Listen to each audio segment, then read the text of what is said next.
The existence of God. What do theists believe? Theist believes there is a God. An atheist believes there is no God. An agnostic is unsure if there is a God or not. What are the three important terms to remember about beliefs about God? Theist, atheist, and agnostic. What is a theist? Theist is a person who believes in the existence of a God or gods. For example, a Christian or a Muslim. What is an atheist? An atheist is a person who disbelieves or lacks belief in the existence of a god or gods. What is an agnostic? An agnostic is a person who believes that nothing is known or can be known of the existence or nature of God. What is the first cause argument? Thomas Aquinas. The first cause argument is an argument for the existence of God associated with St. Thomas Aquinas, 1225-1274. Aquinas was a monk who used reason and logic to point to the existence of God. What is cause and effect, and why is it important? The first cause argument is based around cause and effect. The idea is that everything that exists has something that caused it. There is nothing in our world that came from nothing. As human beings, we are used to seeing cause and effect in our everyday lives, so this argument is easy to relate to. For example, if you push someone cause they fall over effect, what did Aquinas argue? Aquinas argued that our world works in the same way. Someone or something must have caused the world to exist.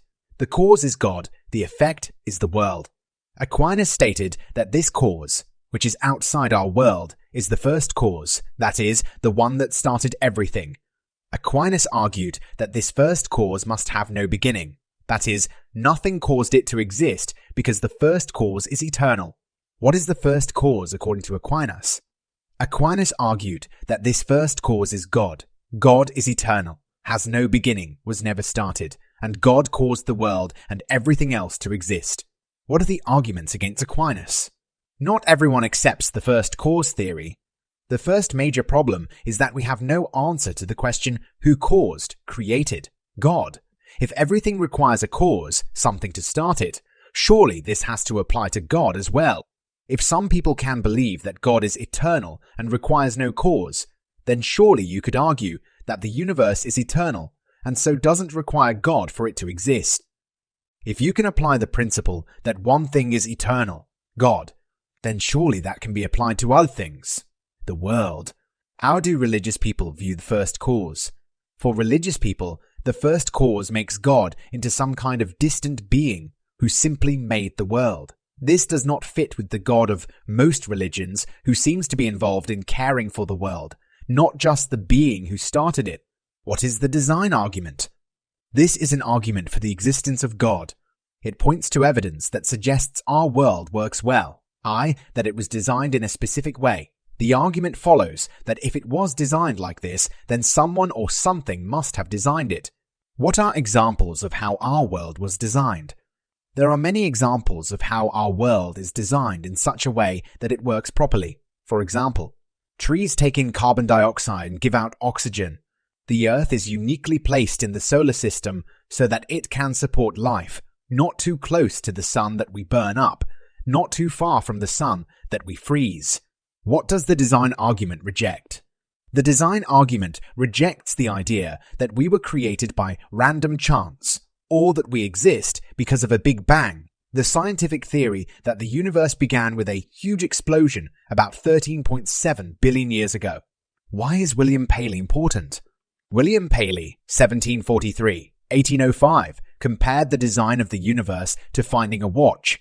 He argued that if you were walking on a moor, grassland area, and found a watch lying on the grass and saw how complicated it was, you would have to assume someone made it. By looking at the watch, you would see that all the coils, springs, and movements all work together so that the watch is able to keep time. Anyone who found this watch, having never seen a watch before, would have to conclude that someone designed it for it to fulfill its purpose of keeping time. Paley compared this to the design of the world. He argued that just as someone who found the watch would conclude that it was made by someone because of its design, someone who looks at the universe must conclude that there is a designer because of how the universe has been designed. Why is the scientist Isaac Newton, 1642-1727, important? The scientist Isaac Newton used the thumbprint as evidence of the existence of God because each person has an individual and unique thumbprint. He argued that this pointed to a designer rather than random chance. In the absence of any other proof, the thumb alone would convince me of God's existence. Isaac Newton, 1642, 1727. The human body is full of examples of the unique way we are created. For example, the design of the eye allows us to pick out many colors and shapes. All of these, it can be claimed, point to a designer.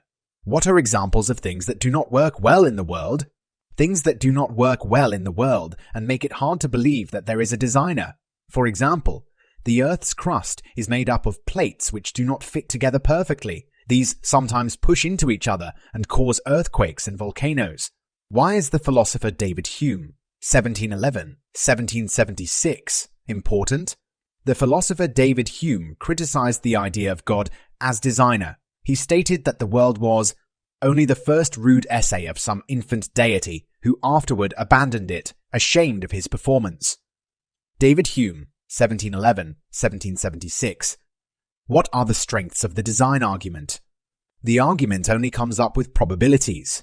Therefore, it can continue to develop as new discoveries in science come along. The argument fits well with the biblical stories of creation, whether these are understood literally or symbolically. Some developments of the argument, e.g. the anthropic principle, provide ways for ideas about evolution and belief in the existence of God to work together. What are the weaknesses of the design argument? Complexity does not necessarily mean design. Even if we accept that the world was designed, it cannot be assumed that its designer is God. And if it were designed by God, then the existence of evil and suffering in the world would suggest the belief that God is entirely good is false. The theory of evolution, put forward by Charles Darwin, shows a way of understanding how species develop without reference to a designer God. What is the religious experience argument?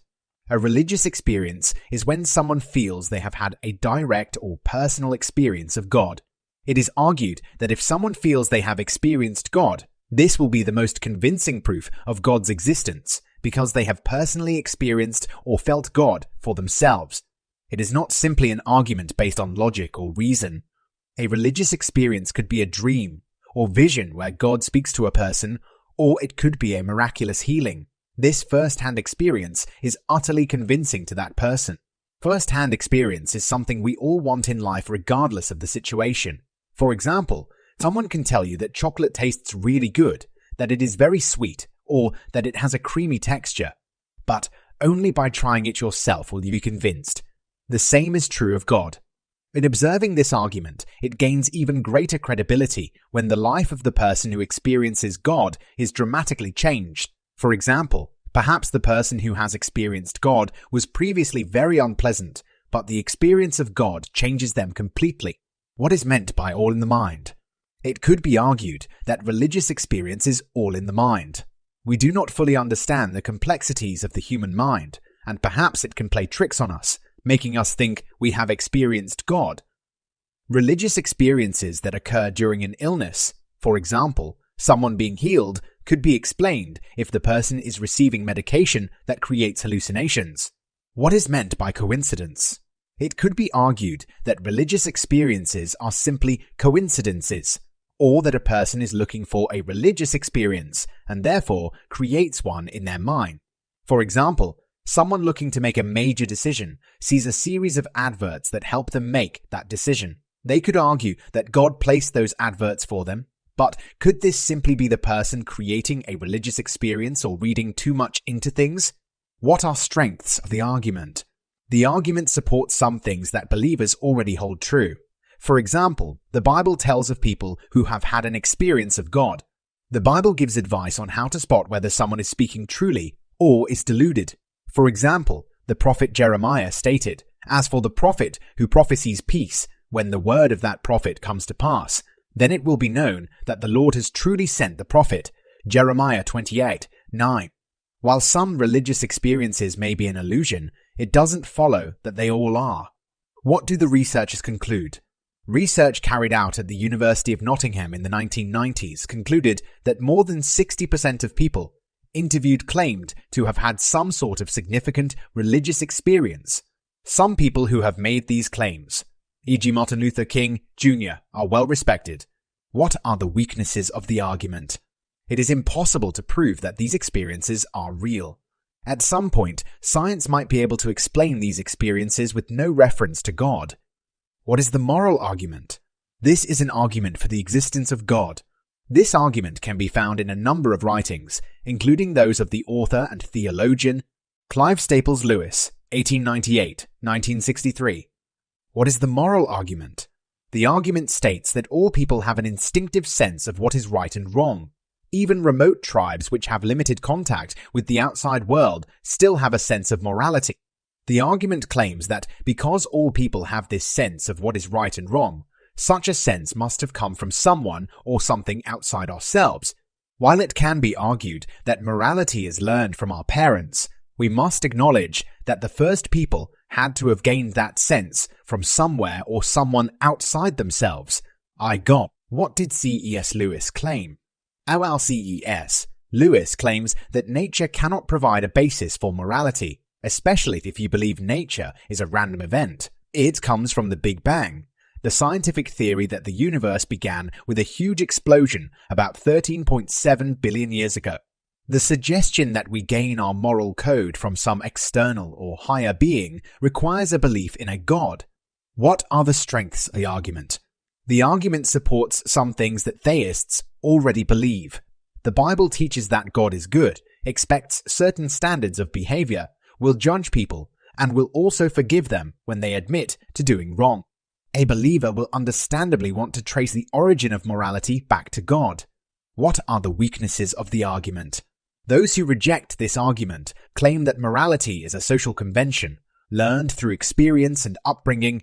The evidence against a universal moral code is that some people, for example, a murderer or rapist, has no sense of morality. Therefore, there is no sense in which all people have a common moral code. Furthermore, in some parts of the world bribery and corruption are acceptable, while in other parts of the world it is not, which suggests there is no common agreement on what is or is not morally acceptable. There are many alternative explanations for morality that have nothing to do with God. For example, conscience might be entirely a product of the brain. If conscience is the voice of God, then why are there differences of opinion about issues such as abortion and euthanasia? Not everyone believes in God, yet atheists and agnostics seem to understand the difference between right and wrong and to live good lives. The moral argument might suggest the existence of some sort of lawgiver, but it cannot prove the existence of God as traditionally understood.